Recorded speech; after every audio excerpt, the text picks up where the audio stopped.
YouTube ಚಾನೆಲ್ನಲ್ಲಿ ಯಶಸ್ವಿಯಾಗಿ ಪ್ರಸಾರವಾದ ಮರೆಯಾದವರು ಧಾರಾವಾಹಿಯ 40 ಸಂಚಿಕೆಗಳು ಅಬ್ಬಕ್ಕ ಟಿವಿಯಲ್ಲಿ ಪ್ರಸಾರವಾಗಲಿದೆ ಎಂದು ಮರೆಯಾದವರು ಧಾರಾವಾಹಿಯ ನಿರ್ದೇಶಕ ಪ್ರಖ್ಯಾತ್ ಜ್ಯೇಷ್ಠ ಹೇಳಿದ್ದಾರೆ. ಇವರು ಉಳ್ಳಾಲ ಪ್ರೆಸ್ ಕ್ಲಬ್ನಲ್ಲಿ ಸುದ್ದಿಗೋಷ್ಠಿ ನಡೆಸಿ ಮಾತನಾಡಿದರು. 2025 ಮಾರ್ಚ್ ಹೊತ್ತಿಗೆ ಅದರ ಟೈಟಲ್ ಟ್ರ್ಯಾಕ್ ಎಲ್ಲ ರೆಡಿಯಾಗಿ ಅದನ್ನು ಬಿಡುಗಡೆ ಮಾಡಿ ಅಲ್ಲಿಂದ ಪ್ರತಿ ಭಾನುವಾರ ಒಂದು ರಂಗಚಿತ್ರ ಯೂಟ್ಯೂಬ್ ಚಾನೆಲ್ನಲ್ಲಿ ಮರೆಯಾದವರು ಹೊಸ ಸಂಚಿಕೆ ಪ್ರಸಾರ ಆಗಲಿಕ್ಕೆ ಶುರುವಾಗುತ್ತೆ. ಸೊ ಹಾಗೆ ಒಂದು ಕಥೆಯನ್ನು ವಾರಕ್ಕೊಂದು ಸಂಚಿಕೆ ಹಾಗೆ ನಿರಂತರವಾಗಿ ಹೇಳ್ಕೊಂಡು ಬರ್ತೀವಿ. ಆಲ್ಮೋಸ್ಟ್ 1 ವರ್ಷಗಳ ಕಾಲ ಸುಮಾರು 40 ಸಂಚಿಕೆಗಳು ಧಾರಾವಾಹಿ ತುಂಬ ಚೆನ್ನಾಗಿ ಮಾಡ್ಕೊಂಬರ್ತೀವಿ. ಹಿಟ್ ಆರ್ ಫ್ಲಾಪ್ ಅನ್ನೋದನ್ನು ಮೀರಿ ನಮ್ಮ ಒಂದು ಪ್ರಯತ್ನಕ್ಕೆ ಎಲ್ಲೂ ಕೂಡ ಅಡ್ಡಿ ಆತಂಕಗಳಾಗದೇ ಇದ್ದ ಹಾಗೆ ಶೃಂಗೇರಿಯ ಕಲಾವಿದರಾಗಿರ್ಬೋದು ಅಥವಾ ನಮ್ಮ ಉಮೇಶಣ್ಣ ಆಗಿರ್ಬೋದು, ನಮ್ಮ ಟೀಮಿನ ಕಲಾವಿದರಾಗಿರ್ಬೋದು, ಸೊ ಇವರೆಲ್ಲರ ಸಪೋರ್ಟಿಂದ 1 ವರ್ಷ ಮಾಡಿ ಮೊನ್ನೆ ಕಳೆದ ಫೆಬ್ರವರಿ 15ನೇ ತಾರೀಕು ಭಾನುವಾರ ಏನಿದೆ ಮರೆಯಾದವರು 1 ವರ್ಷಗಳ ಕಾಲ ಪ್ರಸಾರ ಆಗಿ ಅಂತಿಮ ಸಂಚಿಕೆ ಧಾರಾವಾಹಿಯ ಕ್ಲೈಮ್ಯಾಕ್ಸ್ ಪಾರ್ಟ್ ಅಂತ ಏನಂತೀವಿ ಅದು ಬಿಡುಗಡೆಯಾಗಿ ಧಾರಾವಾಹಿ ಮುಕ್ತಾಯ ಆಗಿದೆ. ಒಂದು ಧಾರಾವಾಹಿ 1 ವರ್ಷ ಪರಿಪೂರ್ಣವಾಗಿ ಮುಗಿಸಿ ಕ್ಲೈಮ್ಯಾಕ್ಸ್ ಮುಗಿಸಿದ್ದೀವಿ. ಇನ್ನೊಂದು ಈ 40 ಸಂಚಿಕೆಗಳು ಏನಿದೆ ಅತಿ ಶೀಘ್ರದಲ್ಲಿ ಅಬ್ಬಕ್ಕ ವಾಹಿನಿಯಲ್ಲಿ ಪ್ರಸಾರವಾಗುತ್ತೆ. ಹಿರಿಯ ರಂಗಕರ್ಮಿಗಳಾದ ಅಭಿಮಾನಿ ಉಮೇಶ್ ಅವರು ಮಾತನಾಡ್ತಾ 1 ವರ್ಷ ಯೂಟ್ಯೂಬ್ ಚಾನೆಲ್ನಲ್ಲಿ ಪ್ರಸಾರಗೊಂಡಿದೆ. ಲೋ ಬಜೆಟ್ನಲ್ಲಿ ನಿರ್ಮಾಣಗೊಂಡ ಮರೆಯಾದವರು ಸೀರಿಯಲ್ ಕುಟುಂಬ ಸಮೇತರಾಗಿ ನೋಡುವಂತಹ ಕಥೆಯುಳ್ಳ ಧಾರಾವಾಹಿಯಾಗಿದೆ ಅಂತ ಹೇಳಿದ್ದಾರೆ.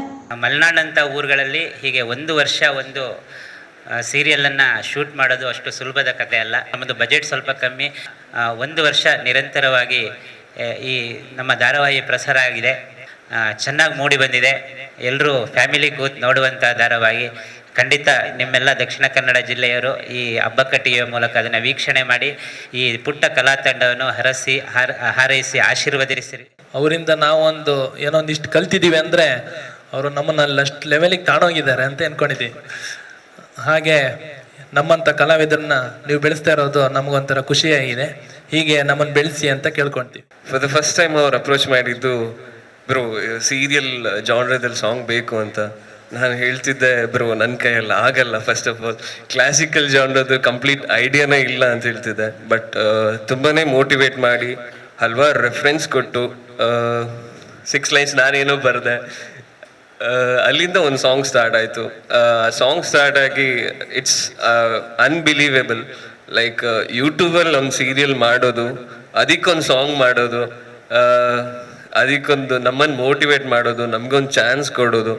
ಈ ಸಾಂಗ್ ನಾನು ಡ್ಯೂರಿಂಗ್ ಕಾಲೇಜ್ ಡೇಸಲ್ಲಿ ಹಾಸ್ಟೆಲಲ್ಲಿ ಕಂಪೋಸ್ ಮಾಡಿದ್ದು. ಟು ಬಿ ಹಾನೆಸ್ಟ್, ಯಾವುದೇ ಆರ್ಟಿಸ್ಟ್ ಆಗಲಿ ಯಾವುದೇ ವರ್ಕ್ನ ಮನಸ್ಪೂರ್ವಕವಾಗಿ ಕೊಡಬೇಕು ಅಂದರೆ he has not to think about the budget. ಏನು ಇಲ್ಲ ಅದನ್ನು ಸ್ಟಾರ್ಟ್ ಮಾಡಲೇಬೇಕಾಗತ್ತೆ. ಫಸ್ಟ್ ಕ್ರಿಂಜ್ ಅನ್ಸ್ಬೋದು, ಬಟ್ ಅಂಟಿಲ್ ನಾವು ಸ್ಟಾರ್ಟ್ ಮಾಡಿಲ್ಲ ಅಂದರೆ ಇಲ್ಲಿ ತನಕ ಬರ್ತಾನೆ ಇರಲಿಲ್ಲ. 1 year ಮೂನೇ ಆಗ್ತಿರ್ಲಿಲ್ಲ. 4000 ವ್ಯೂಸ್ ಫಾರ್ ಟೈಟಲ್ ಟ್ರ್ಯಾಕ್ ಅದು ಕೂಡ ಆಗ್ತಿರ್ಲಿಲ್ಲ. ತುಂಬ ಖುಷಿ ಆಗುತ್ತೆ. ಹೀಗೆ ಸಪೋರ್ಟ್ ಮಾಡ್ತಾನೆ ಇರಿ. ನಾನು ಅನೇಕ ಚಿಕ್ಕ ಪುಟ್ಟ ಪಾತ್ರ ಸಿನಿಮಾದಲ್ಲಿ ಮಾಡಿದ್ರು ಕೂಡ ಸೀರಿಯಲ್ ಮಾಡಿರಲ್ಲ. ಬಟ್ 2025 ಸೀರಿಯಲ್ ಮಾಡಲೇಬೇಕಂತ ಒಂದು ಇದಿತ್ತು. ಬಟ್ ದೇವ್ರ ಕೈಲೆಲ್ಲ ಬೆಳ್ಕೊಂಡಿದೆ. ಅಷ್ಟೊತ್ತಿಗೆ ನಮ್ಮ ದೇವ್ರ ಹಾಗೆ ಉಮೇಶ್ ಅಣ್ಣ ಪ್ರೊಡ್ಯೂಸರ್ ಉಮೇಶ್ ಅಣ್ಣ ಅವ್ರು ಫೋನ್ ಮಾಡಿದ್ರು. ಉಮೇಶ್ ಅಣ್ಣ ಒಂದು ಹಾಗೂ ಪ್ರಕಾಶ್ ಜ್ಯೇಷ್ಠ ಅವರೊಂದು ಅವಕಾಶ ಕೊಟ್ಟಿದ್ದಾರೆ. ಅದರಿಂದ ನೀವೆಲ್ಲರೂ ನಮ್ಮನ್ನು ಬೆಳೆಸಿ ಪ್ರೋತ್ಸಾಹಿಸಿ ಅಂತ ಕೇಳ್ಕೊಳ್ತಿದ್ದೇನೆ. ಇನ್ನು ಈ ಸುದ್ದಿಗೋಷ್ಠಿಯಲ್ಲಿ ಸಂಗೀತ ನಿರ್ದೇಶಕರಾದ ಕ್ಲಿಫರ್ಡ್ ಜೆ ಗೋಮ್ಸ್, ಸಂಕಲನಕಾರರಾದ ತೇಜಸ್ ಗಟ್ಟಿ, ಪಾತ್ರಧಾರಿಗಳಾದ ಯತೀಶ್ ಅನಿಲ್ ಉಪಸ್ಥಿತರಿದ್ದರು.